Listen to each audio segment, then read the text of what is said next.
YouTube వ్యూయర్స్కు మా ఆధ్యాత్మిక channel సాదరంగా ఆహ్వానం పలుకుతోంది. వీక్షకులందరకు నమస్సుమాంజలులు. ప్రస్తుత భాగంలో శ్రీ ఆది శంకరాచార్య విరచిత శివానందలహరి శ్లోక సంపుటిలోని 43, 44, 45 శ్లోకాల్లోని వివరాలను వింటారు. మా గచ్చత్వం యతః తతః గిరిశభో మయ్యేవ వాసం కురు స్వామిన్ ఆదికిరాతమామక మనఃకాంతారసీమాంతరే వర్తంతే బహుశో మృగామదజుషో మాత్సర్యమోహాదయన్ తాన్ హత్వా మృగయా వినోదరుచిత లాభం చ సంప్రాప్స్యసి. ఓ ఆదికిరాతమూర్తి గిరిశ, స్వామి, నీవు ఇటునటు పోవలదు, నా మనస్సునందే వసింపుము. నా మనసు ఒక మహారణ్యం వలె ఉంది. అది క్రోధాదలనుడు క్రూర మృగములతో నిండి ఉంది. వాటిని వేటాడి వేటయందు నీకు గల ఆనందమును సైతం తీర్చుకునేదవుగాక అంటున్నారు శంకరులు. శివుడు ఆదిభిక్షువు. ఆదిభిక్షువే కాదు, ఆది కిరాతమూర్తి కూడా. కిరాతులకు మృగాలను వేటాడడం వినోదం. ఆయన ఆది కిరాతమూర్తి అవడం వల్ల కిరాతలభ్య ఫలవంతయో తనయందే లభించుతున్నది కావున మరెక్కడకు పోవలసిన అవసరం లేదని అర్థిస్తున్నారు శంకరులు.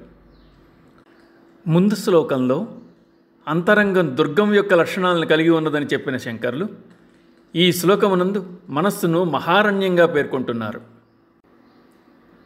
కురుక్షేత్ర సంగ్రామానికి ముందు ఇంద్రుని సలహాపై అర్జునుడు పరమశివుని గూర్చి తపస్సు చేశాడు. నరనారాయణులో ఒకడైన అర్జున్ని అనుగ్రహించదలిచిన శివుడు కిరాతుడుగా మారి వచ్చాడు. ఆ సమయంలోనే మూకాసురుడనే రాక్షసుడు అడవి మృగం వేషంలో అర్జునుని మీదకు లంఘిస్తాడు.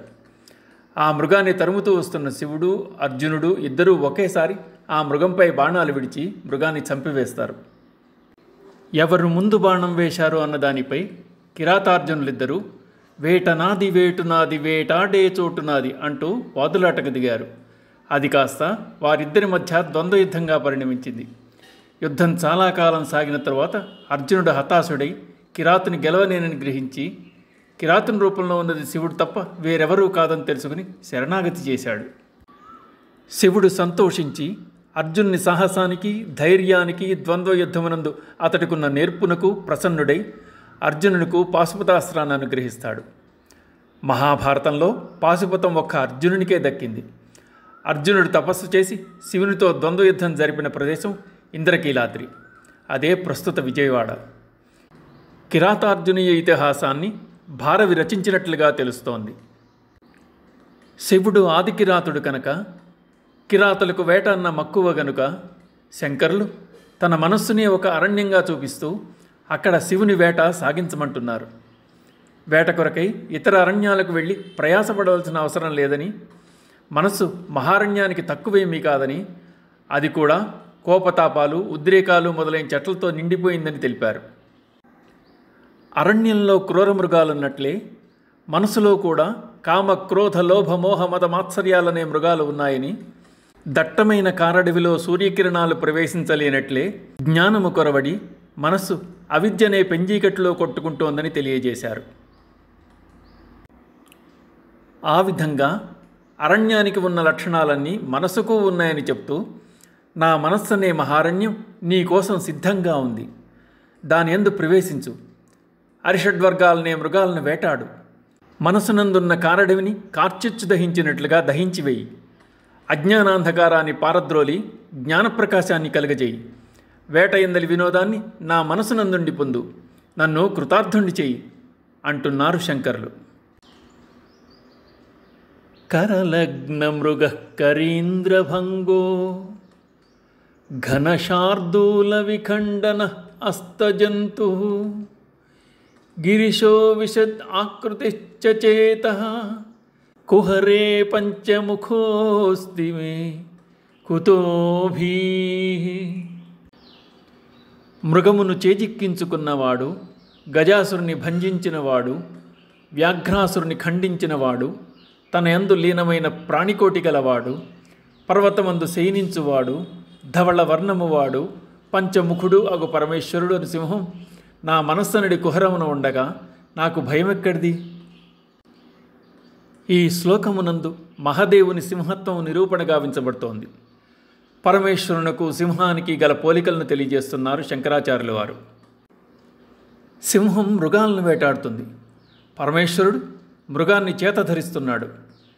సింహం ఏనుగుకు బద్ధశత్రువు.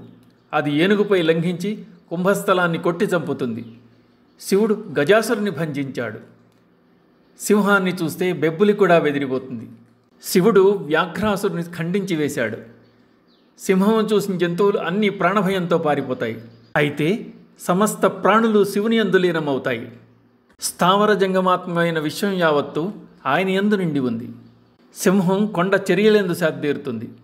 పరమశివుడు కైలాస పర్వతం నందు శయనిస్తున్నాడు. సింహం తెలుపు అయితే శివుడు కూడా శుద్ధ స్ఫటిక వర్ణంలో ఉంటాడు. ఇక సింహ అనేది పంచముఖం, అనగా వ్యక్తమైన విశాలమైన నోరును కలిగి ఉంది. శివుడు కూడా పంచముఖుడే. సృష్టి స్థితి సంహార తిరోధాన అనుగ్రహాలనేవి భగవాన్ని జగత్కార్యాలు. ఈ 5 కార్యాలను ఈశ్వరుని 5 ముఖాలు నిర్వర్తిస్తున్నాయి. అవే సజ్జోజాత, వామదేవ, అఘోర, తత్పురుష, ఈశానములు. ఇచ్ఛాశక్తిని ప్రసాదించే సజ్జోజాత ముఖం పడమరకు, ఈశ్వరుని చిద్రూపం వామదేవమై ఉత్తరమునకు, జ్ఞానశక్తిని కలిగి ఉన్న ముఖం దక్షిణమునకు, మనోరూపశక్తితో ఉన్న తత్పురుషం తూర్పు ముఖంగా, ఆకాశతత్వముగా గల ముఖం ఊర్ధ్వముఖమై అలరారుతున్నాయి. అట్టి పరమేశ్వరుడు మనఃకుహరమును ఉండగా నాకు భయం ఎక్కడిది అంటున్నారు శంకరులు. ఛందశాఖిశిఖాన్వితే ద్విజవరే సంసేవితే శాశ్వతే సౌఖ్యాపాదిని ఖేదభేదిని సుధాసారే ఫలైర్దీపితే చేతః పక్షిశిఖామణే చజవృధా సంచారం అన్యే అలం నిత్యం శంకర పాదపద్మయుగలి నీడే విహారం కురు. పరమేశ్వరుని పాదపద్మములు ఒక చక్కని గూడు. అది నిత్యం, దానికి నాశం లేదు. అది వెలుగు అనేది సౌఖ్యాన్నిస్తోంది. అమృతరసము కలిగిన ఫలములతో సంసార దుఃఖమన ఆకలిని దూరము చేయి దుఃఖ నివారకముగా ఒప్పుతోంది. ఓ చిత్తమా, ఆ పాదపద్మములందు విహరించి ఆనందింపుము. వేదోపనిషత్తులను వృక్షముల యొక్క శాఖల శిఖరములతో సంబంధము కలిగి ఉన్న అనేక మంది ద్విజసత్తములు ఆ పాదములను ఆశ్రయించి ఉన్నారు. ఆ పరమేశ్వరుని పాద సరసిజములను ఓ మనసా నీవును ఆశ్రయింతువుగాక. ఈ శ్లోకంలో పరమేశ్వరుని పాదద్వయమనే గూటియందు తన చిత్తమనే పక్షిని విహారం చేయమని కోరుతున్నారు శంకరులు. ఇంతవరకు శివుని వేటగానిగా, సింహముగా వర్ణించిన శంకరులు ఈ శ్లోకమందు మనస్సును ఒక పక్షిగా, శివుని పాదారవిందములను ఆ పక్షి ఆశ్రయించవలసిన గూడుగా వ్యవహరిస్తున్నారు. పక్షి ఆహారాన్వేషణలో నిరంతరము సంచరిస్తూనే ఉంటుంది. దానికి స్థిరం లేదు. ఒక చెట్టు మీద నుండి ఇంకో చెట్టు మీదకు అలా ఎగురుతూనే ఉంటుంది. సరిగ్గా మనస్సు కూడా ఇటువంటి తత్వము గలదే. భగవద్గీతలో అర్జునుడంతటివాడు కృష్ణునితో మనస్సును ఎలా స్వాధీనంలోకి తెచ్చుకొనవలయనో చెప్పమని వేడుకుంటూ,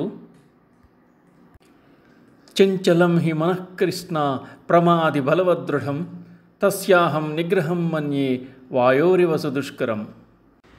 కృష్ణ, నా మనసు దీపపు సిగవలే ఇటునట్టు చెలించుచు నిలకడను కోల్పోయి ఉంది. మందర పర్వతం క్షీరసాగరాన్ని మథించినట్లు మనసు దేహేంద్రియాదులను మథించి వేస్తోంది. మొదపుటేనుగు అంకుశంతో ఎంత పొడిచినా మాట వినదు. అలాగే మనసు విషయభోగాల నుండి మరలటకు ఇష్టపడటం లేదు. చంచలమైన ఈ మనస్సును ఎలా నియంత్రించాలో చెప్పు అంటూ మొరపెట్టుకున్నాడు. ఇన్ని స్వభావాలు కలిగిన మనస్సు జన్మాంతరవాసనలు అను సంస్కారములను కూడగట్టుకుని మరింత దృఢంగా వ్యవహరిస్తోంది. అన్ని విషయాలు, అందరి విషయాలు తనకే కావాలనుకుంటుంది. శివుని పాదాలు సంపదను, జ్ఞానాన్ని, సుఖాన్ని ఇవ్వగలిగిన నివాసంలా, అన్ని సౌకర్యాలతో కూడిన సౌధంలా ఉన్నప్పుడు మనస్సు అనే పక్షి ఆయన పాదాలు అనే గూటికి చేరడం ఉత్తమం కదా అంటున్నారు శంకరాచార్యుల వారు. ఓం తత్సత్. యూట్యూబ్ వ్యూయర్స్కు మా ఆధ్యాత్మిక ఛానల్ సాదరంగా ఆహ్వానం పలుకుతోంది. వీక్షకులందరకు నమస్సుమాంజలులు. ప్రస్తుత భాగంలో శ్రీ ఆది శంకరాచార్య